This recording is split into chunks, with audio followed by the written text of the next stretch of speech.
on us to join, people who aren't members. So is your plan of action to become a government party? Are you looking for a seat in the House? I mean, like exactly what is happening? That's where I'm at right now. Perhaps you could address it? I will go to the federal secretary there. Oh, okay. And I was just trying to persuade Mitchell to answer the question, but if you don't mind. Well, we don't have a blueprint, but we do have a plan of action. I say we don't have a blueprint because there isn't one for the future. And anyone who says that there is just fooling you. We think that the struggle will decide. And the struggle will be manifested in many ways, on many levels, over a span of time. And we need to unite the working class in its great diversity and address all of the oppressions that make up the pillars of this wretched capitalist order, which threatens life on Earth in terms of militarization, in terms of the arms race, in terms of what is being done to the environment. But in terms of our plans, what we try to do, I can say the following. We don't think that we know all of the answers, but we do cling to the lessons of the working class over the past century and a half. We look to the great teachers of the working class, people like Rosa Luxemburg and Leon Trotsky and Karl Marx and Frederick Engels and Clara Zetkin and many others. The ones I named are from the European socialist movement, but there are many, many beyond. And they taught us about the need for working class independence from the capitalist parties, from the capitalist state. So what does that mean in Canada? That means in Canada, not supporting the Liberals or the Tories or even the Green Party, which masquerades as a progressive party. The NDP leaves a lot to be desired. I don't have to convince people in this room of its shortcomings. But the fact is, it is independent of Bay Street. And we in Socialist Action work inside the trade union movement and the NDP because we have a working class orientation.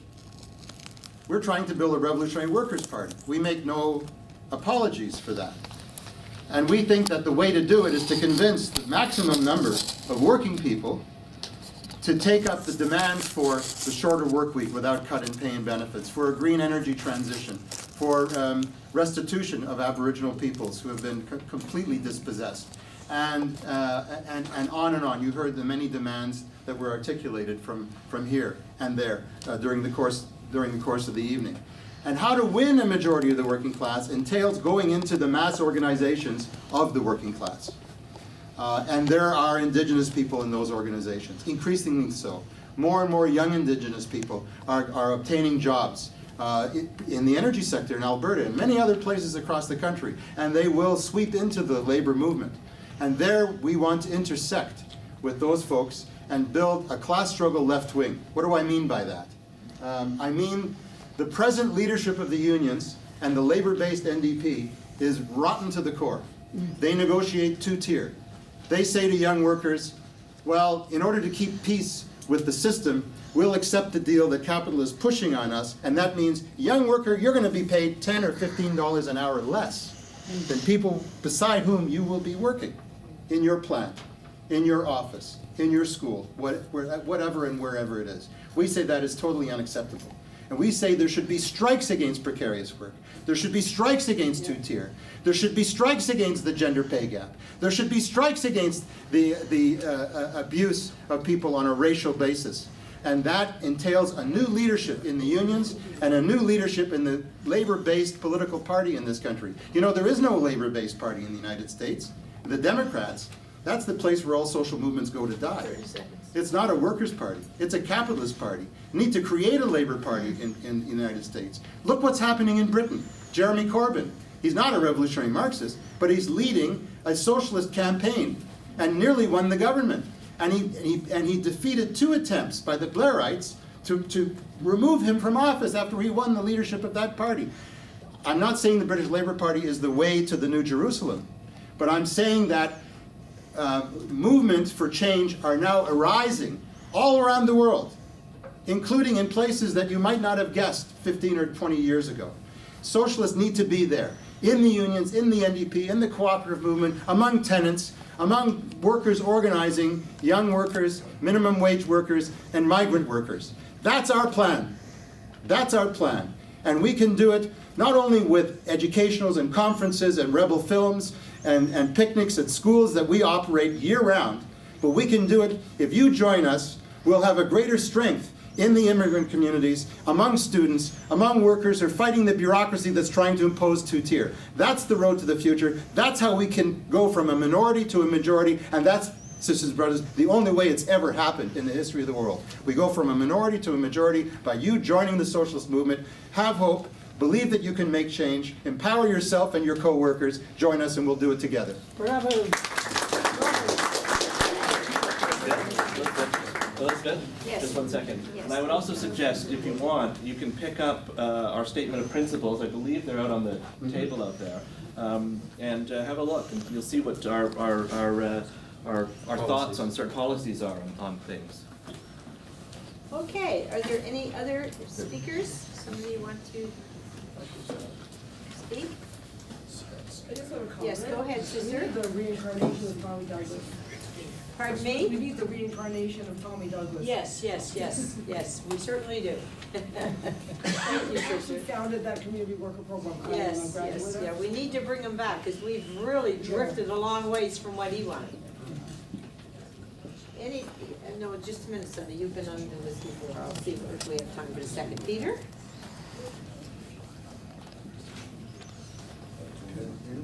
Go ahead, Peter. A question for Carrie.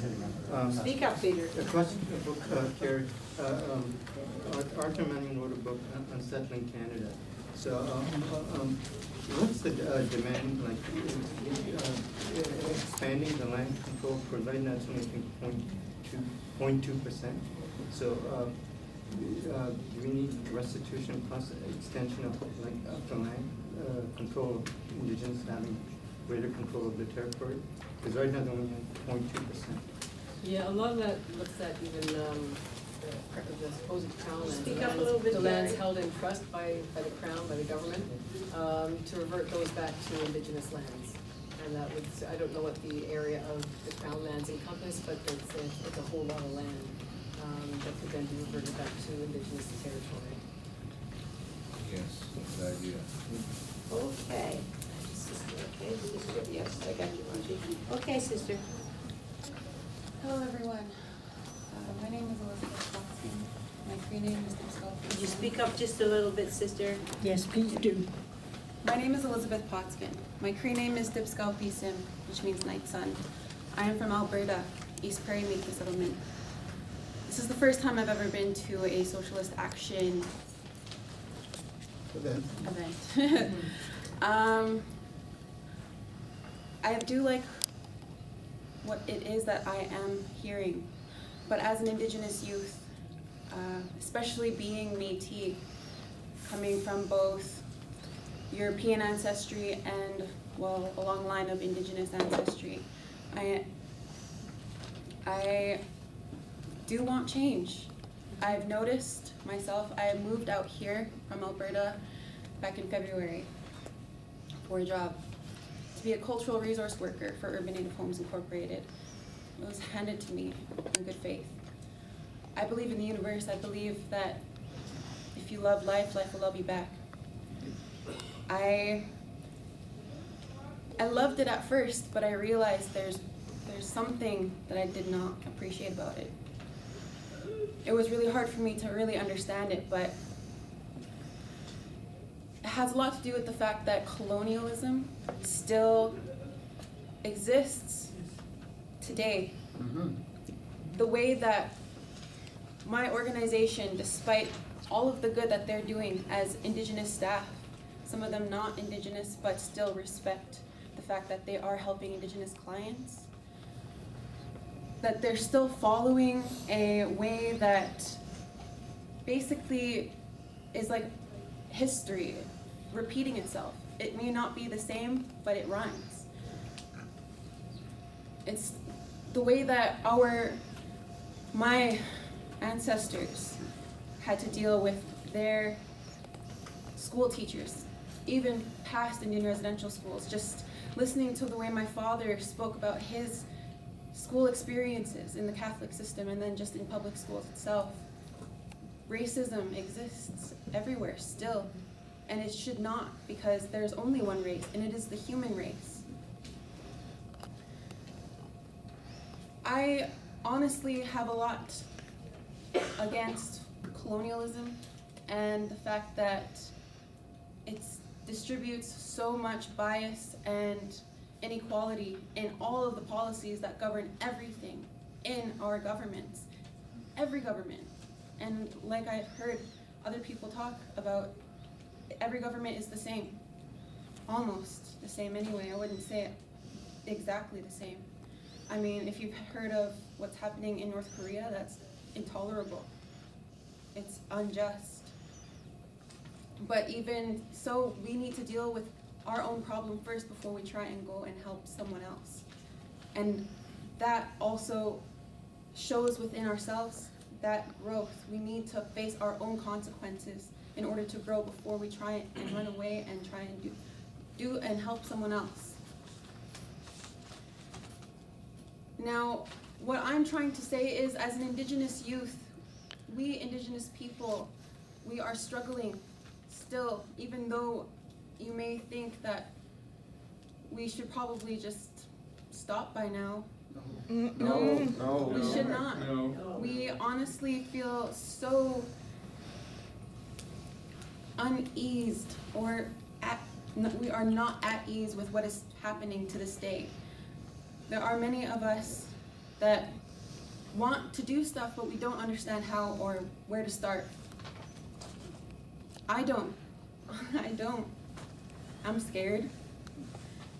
Even talking to you guys right now, I was scared. I didn't know how to talk to you guys about what I've gone through just being here. I quit that job.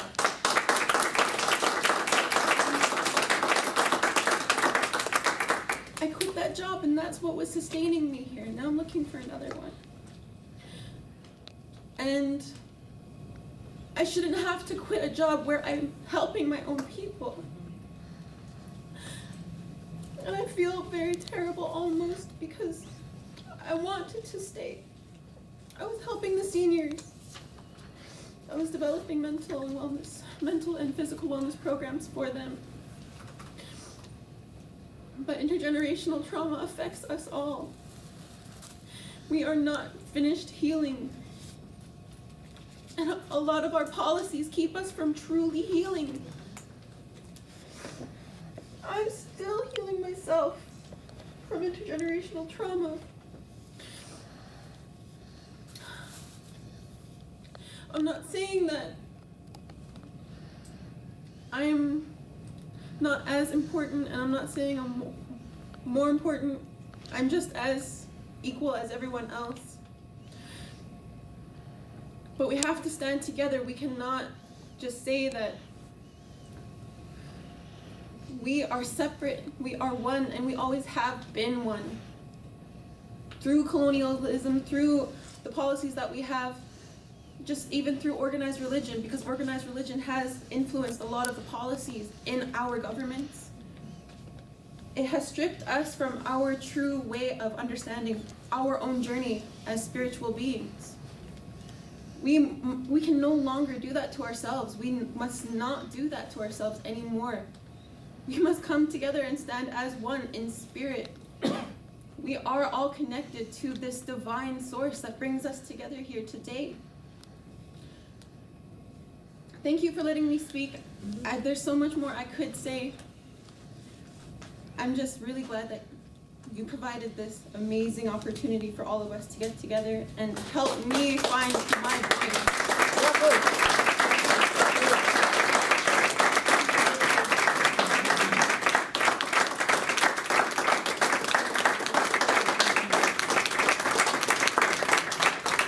Thank you, sister, for sharing. Did I miss a hand somewhere? Yes, Raji, go ahead. I would like to comment, just give some comments. Any country, any place where the local people, either it is India or Sri Lanka or Burma or anywhere, the ordinary people anywhere are the same. But there will be sections in that population which will try to take over. Okay? So So if you're fighting, it is better to be together and fight together. There is no way you can, these people have enough power, they will do whatever they like, they will, massacre people and that's it. So the important thing is to realize that you can only become, you can only win if you are together with all the people. So that's the comment that I was going to give.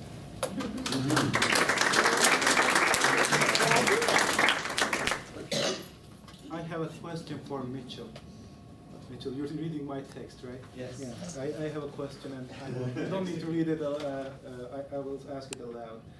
Mitchell, excellent presentation. Today, as sisters and brothers here said, colonialism, genocide still exists. And you talked about the youth radicalization in the 60s.